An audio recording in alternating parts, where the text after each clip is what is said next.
Shalom Aleichem et Shavua Tov. On est dans le Siman Kouf Lamed Het, Shelo Lesayem Samour la Paracha. En premier, qu'est-ce que ça veut dire la Paracha? Avant qu'on lit la Halacha. Paracha, la Torah, comment? C'est la montée. Qu'est-ce que ça veut dire la Paracha? Yesh Parashiyot, il y a la Paracha, ici on va expliquer pourquoi la Torah elle est divisée en Parashiyot, Parashiyot, Bereshit, Noah, etc., etc., etc., jusque nous dans la terre aujourd'hui, Achayamot, cette semaine, Achayamot Kedushit. Ça, c'est les parachiots de la Torah. Maintenant, dans la Torah elle-même, elle est divisée aussi en parachot. C'est écrit quand quelqu'un il a un chumash qui vient chez lui à la maison, quand il ouvre le chumash, il verra là-bas, il y a des fois des lettres au milieu de la parashia, il y a des lettres P ou il y a des lettres Samer. La lettre Samer. Alors, ou P ou Samer. Qu'est-ce que ça veut dire Samer? Qu'est-ce que ça veut dire P? P, ça veut dire du mot patouah. Samer, c'est du mot sagou. Ou satoum. Satoum, sagou, satoum en général. Quand on voit la parashat Vayehi, là-bas, entre la parashat Vayehi et la parashat juste avant, c'est Vayigash, il n'y a pas d'écart. C'est-à-dire quand on va chercher la parasha, on veut dire Vezot à Torah, Hashashar Moshe Lifnei Israël, on cherche où est la paracha Vayehi. Il n'y a pas d'espace. Il n'y a pas d'espace. Ça s'appelle une paracha Stouma. Stouma, qui veut dire qu'il n'y a pas d'espace. Alors, qu'est-ce que ça veut dire les parachutes, les parachiotes? Ces parachiotes là maintenant, c'est un autre sujet. En général, c'est un autre sujet. Même qu'on va voir maintenant, on parasat Nessiim, là-bas. Shevet Yehuda, Korbano al Keharat Kesepahat, et juste après on a fini la première montée, il y a un P. Ça veut dire que c'est une autre paracha. Après, Shevet, juste avant Shevet Levi, etc., etc. Chaque montée, chaque tribu, il y a une montée, il y a P. Alors, soi-disant, on va dire que c'est patouar. Puisque c'est patouar, et non, le deuxième, il est patouar. C'est deux parachutes différemment, oui, mais c'est le même sujet. Ici, c'est différent. Mais en général, c'est des sujets qui changent. Même quand il y a des P entre eux?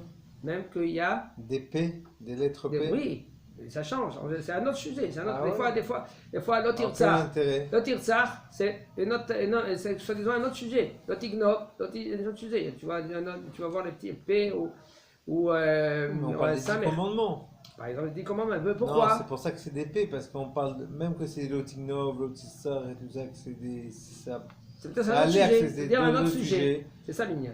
Mais ça, on parle tout des 10 commandements. Oui, les lois des 10 commandements. Mais chaque loi, c'est différent. Ça veut dire que c'est un autre sujet.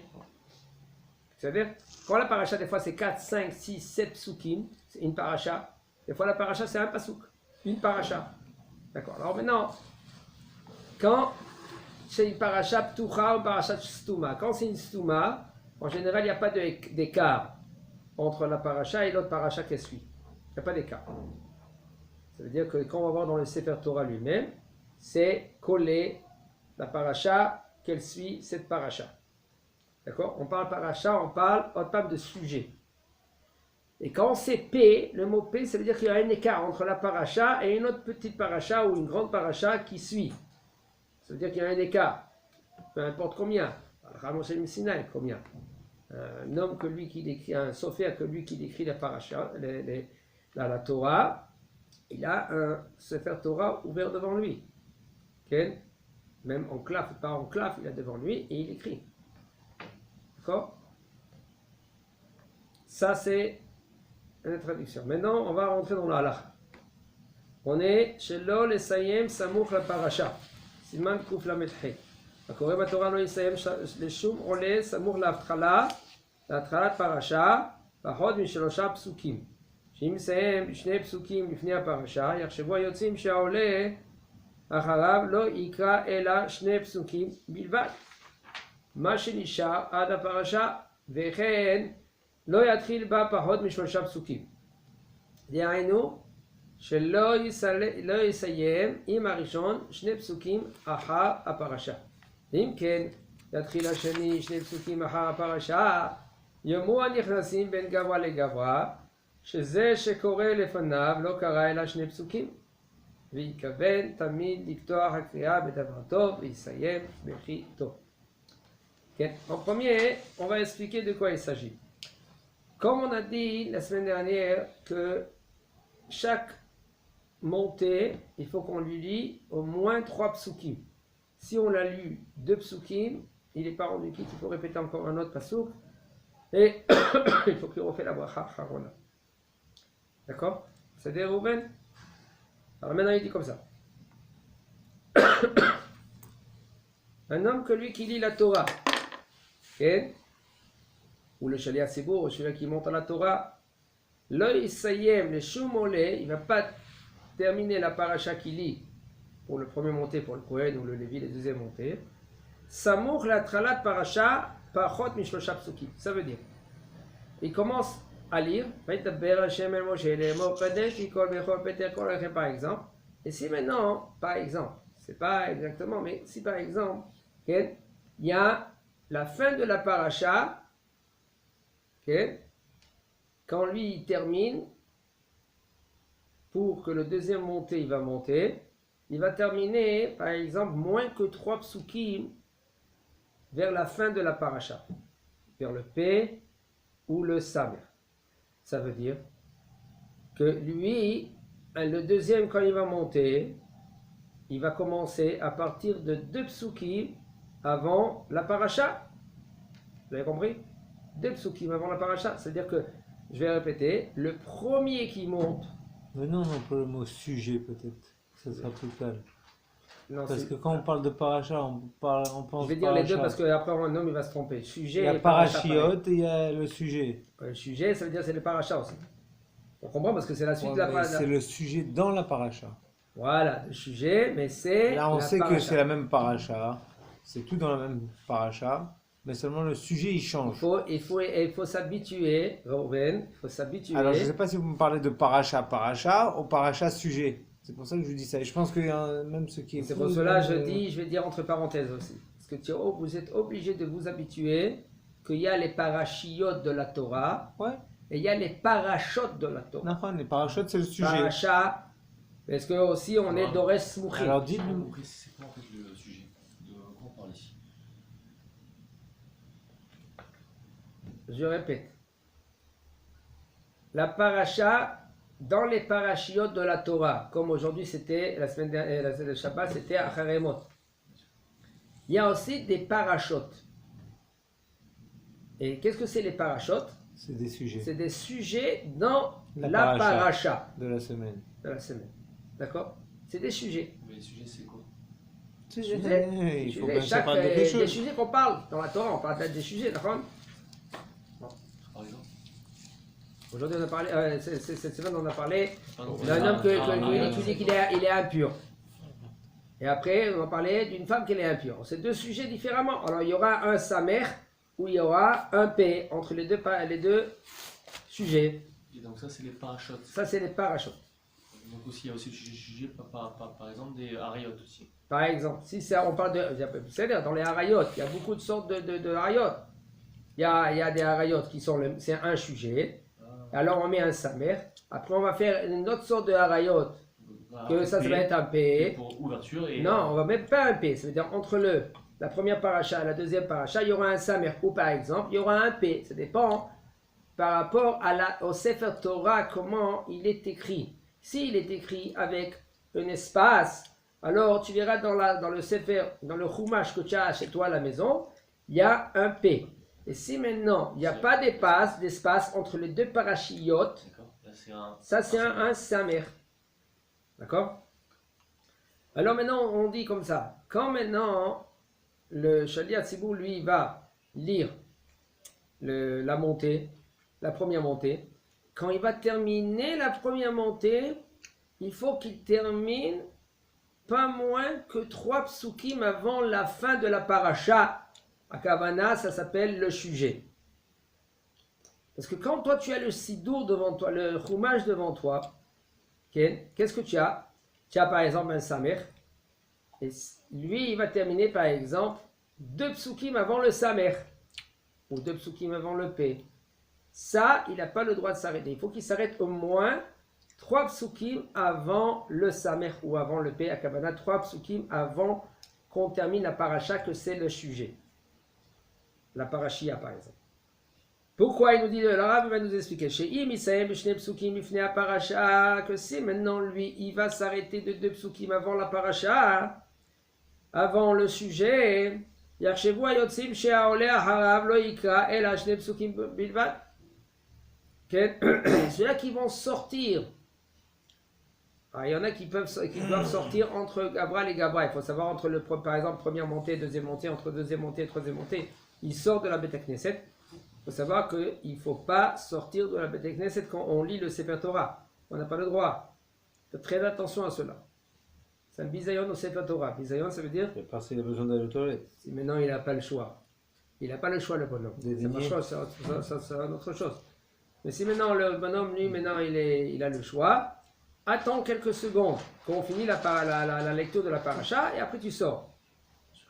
Alors il dit le Rav, Yarchevo, ils vont penser cela qui sort, que celui qu'on va lui lire la deuxième montée, on va lui lire 2 psukim. Pourquoi? Parce que quand le premier, il a lu jusqu'à 2 psukim avant la fin de la paracha, avant la fin du sujet, il va lui rester 2 psukim. Alors ceux-là qui vont sortir dire, ah, tu vois, maintenant on Lévi, on va lui lire rien que 2 psukim. Comme ça, ils vont comprendre les gens. Et c'est faux, on n'a pas le droit de lire 2 psukim. Un homme qu'on lui lit 2 psukim, il n'est pas rendu quitte. Il faut qu'il répète encore un autre pasouk. Alors c'est pour cela, le Baal Koré, ou celui qui lit la Torah, qui monte à la Torah, si lui il lit, il faut que lui il lit jusqu'à au moins 3 psukim avant la fin de la paracha, de la Kavana, on parle du sujet. Ma shenishar ad paracha. וכן לא יתחיל בה פחות מ3 פסוקים דהיינו שלא יסיים עם הראשון 2 פסוקים אחר הפרשה. Il dit comme ça aussi, pour le deuxième montée, il ne va pas commencer moins que 3 psukim du début de la paracha. Ça veut dire que quand il a lu pour la première montée, où il s'est terminé, 2 pasouks avant la paracha. 2 pasouks après la paracha. Donc pas 2 pasouks avant et pas 2 pasouks après. Il faut 3 pasouks avant et 3 pasouks après. Pourquoi? Pour que ceux-là qui rentrent et qui sortent. Qui rentrent, là maintenant ils vont sortir. Ceux-là qui vont rentrer exactement. Des imken yatri la sheni shne psukim achar parasha.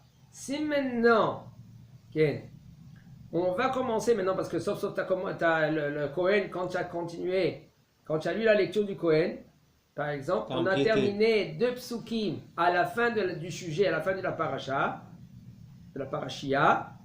Alors, yomo anichnasim, ils vont dire ceux-là qui rentrent, ils vont dire ah, chez kara lefanav lo kara el ashne psukim. Celui qui l'a lu le premier, Kavana le Kohen, il a fait rien que 2 psukim. Il n'a pas fait Kadat. Il n'a pas fait 3 psukim. Pourquoi? Parce que maintenant, pour le Lévi, on l'a lu à partir du 2e pasouk du début de la parachia. On parle du sujet. Ça, c'est une chose. Maintenant, c'est 2 halachot là. Et il dit le Rav à la fin, il faut savoir qu'en général, quand on lit la lecture de la Torah, même quand il y a les malédictions chez Mishmor de la Torah, en général le Baal Koré, le Shaliach, lui, il dit à voix bas, et il lit aussi en général au Rav, et aussi, à part les malédictions, il faut que le Shaliach Sibou, Baal Koré, lui, qu'est-ce qu'il fait? Il commence avec quelque chose de positif, et il termine avec quelque chose de positif. אם הקורא בתורה טעה וסיים הקריאה לעולה סמוך לתחילת פרשה פחות מ3 פסוקים ובברך העולה ברכה אחרונה, אין צריך לחזור ולקרוא עוד פסוקים עד הפרשה והעולה אחריו נכון שיקרא פסוק למפרע ולא יתחיל הקריאה בפסוק 1 או 2 לפני הפרשה. Excusez-moi, il nous dit le Rav. Alors on avait dit que si un homme lui s'est trompé, on lui a lu rien que 2 psukim. De reprendre. Alors, il doit reprendre, continuer encore un autre pasouk. Et il refait la bracha acharona. Maintenant, est-ce qu'on, pareil ainsi, on l'a lu, à celui-là, là, on l'a lu 2 psukim, 3 psukim. On l'a lu comme il faut. Alors maintenant, il nous dit le Rav comme ça. Si maintenant le Corée de Batora, il s'est trompé, et il a terminé pour la première montée, par exemple, Ken, moins que 2 psukim, moins que 3 psukim avant la fin de la paracha ou même après la paracha. Alors, si maintenant, Ken, le premier ou le 2, par exemple, celui-là qu'il a lu, il lit maintenant la paracha, il a fait déjà la bracha. S'il a commencé à faire la paracha, pas besoin de répéter encore un autre pasouk. S'il a fait la bracha, excusez-moi, pas besoin de refaire encore un autre pasouk. Et maintenant le deuxième montée, troisième montée, celui-là qu'il lit après, c'est conseillé et c'est juste que il relit encore un autre pasouk en arrière. De la montée du premier. Il y a la montée du premier. Il ne faut pas qu'il commence maintenant sa montée de 1 ou 2 psukim avant la fin de la parashia, kavana du sujet. Mais comme chez parasha, chez Hamisha psukim besof parasha, yesh להתחיל לקרוא למפטיר את כל החמישה הפסוקים, ולא לקרוא רק 3 פסוקים אחרונים. Il faut savoir que le maftir en général, quand lui il monte, qui c'est le maftir? C'est lui qui lit le haftara. C'est après quand on a fini la 7e montée, on fait monter à une autre montée, il s'appelle le maftir, que lui après il est censé de faire la haftara. D'accord?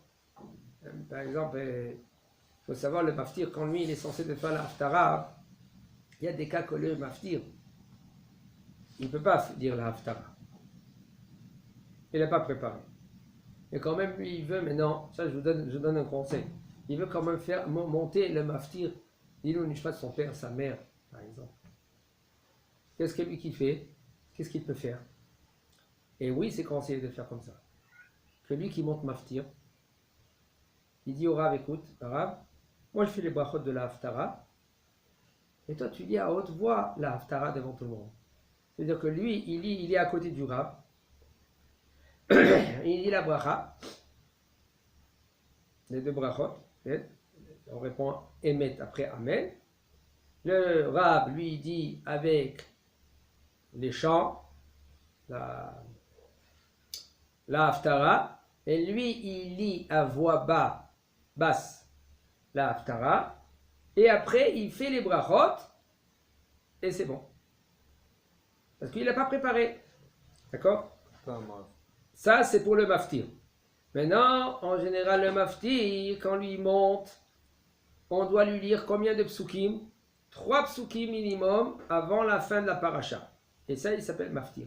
Mais des fois, comme ici, dans le cadre, ici, nous dit le Rav, il y a plus. Il y a des fois, la paracha, elle est en 5 psukim. Si elle est plus que 5 psukim, alors on lui lit rien que 3 psukim. Ici, il y a cette paracha, par exemple, c'est une paracha de 5 pasouks. Que maintenant c'est un sujet de 5 pasous. Et si maintenant c'est un sujet de 5 pasous, qu'est-ce qu'on fait? On commence le maftir à partir du 5 pasous.